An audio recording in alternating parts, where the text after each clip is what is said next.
ব্রিটেনের এফবিআই খ্যাত national crime agency NCA দেশটির সাবেক নগর ও দুর্নীতি বিরোধী মন্ত্রী টিউলিপ সিদ্দিকের বিরুদ্ধে তদন্ত শুরু করেছে।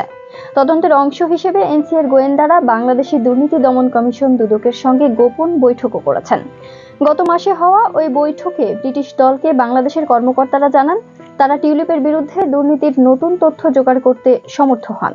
ব্রিটিশ সংবাদ মাধ্যম ডেইলি মেইল ও দ্য মেইল অন সানডের প্রতিবেদন থেকে সব তথ্য জানায়। টিউলিপ সিদ্দিকের বিরুদ্ধে একাধিক অভিযোগের মধ্যে উল্লেখযোগ্য একটি তার খালা শেখ হাসিনা বাংলাদেশের প্রধানমন্ত্রী থাকাকালে রাশিয়ার সঙ্গে একটি বিতর্কিত পারমাণবিক বিদ্যুৎ কেন্দ্র নির্মাণ চুক্তি করে। সেই প্রকল্প থেকে টিউলিপ এবং তার পরিবারের সদস্যরা প্রায় $5 বিলিয়ন তছরূপ করেছেন বলে অভিযোগ আছে। এছাড়া টিউলিপের বিরুদ্ধে শেখ হাসিনার দল আওয়ামী লীগের সংশ্লিষ্টদের কাছ থেকে একাধিক আবাসন উপহার হিসেবে পেয়েছেন, যা তিনি সংশ্লিষ্ট ব্রিটিশ কর্তৃপক্ষের কাছ থেকে গোপন করেছেন।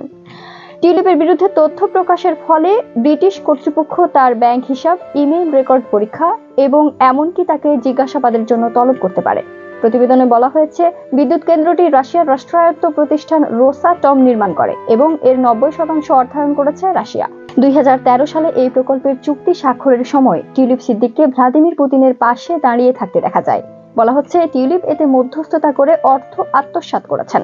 বাংলাদেশের সরকারি একটি সূত্র নাম প্রকাশ না করার শর্তে জানিয়েছে, ব্রিটিশ দলটি ব্রিটেনে বাংলাদেশি কর্মকর্তাদের দ্বারা টিউলিপ সিদ্দিকের বিরুদ্ধে অভ্যন্তরীণ চুক্তির মাধ্যমে তদন্ত করার প্রস্তাব দিয়েছেন। এছাড়া তারা টিউলিপের বিরুদ্ধে হয়তো তদন্ত করতে পারে। টিউলিপ সিদ্দিকের বিরুদ্ধে যেসব অভিযোগ উঠেছে সেগুলো যদি প্রমাণিত হয় তাহলে তার 10 বছর বা তারও বেশি সময়ের জেল হতে পারে।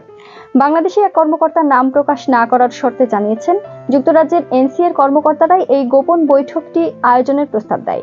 এরপর ঢাকাস্থ ব্রিটিশ হাইকমিশন এটি আয়োজন করে। এর আগেও এনসিএর কর্মকর্তারা বাংলাদেশে এসেছিলেন, সেটি গত বছরের অক্টোবরে। সেবার তারা কথা দিয়েছিলেন বাংলাদেশ থেকে যেসব অর্থ পাচার করা হয়েছে সেগুলো ফেরত দিতে তারা সহায়তা করবেন।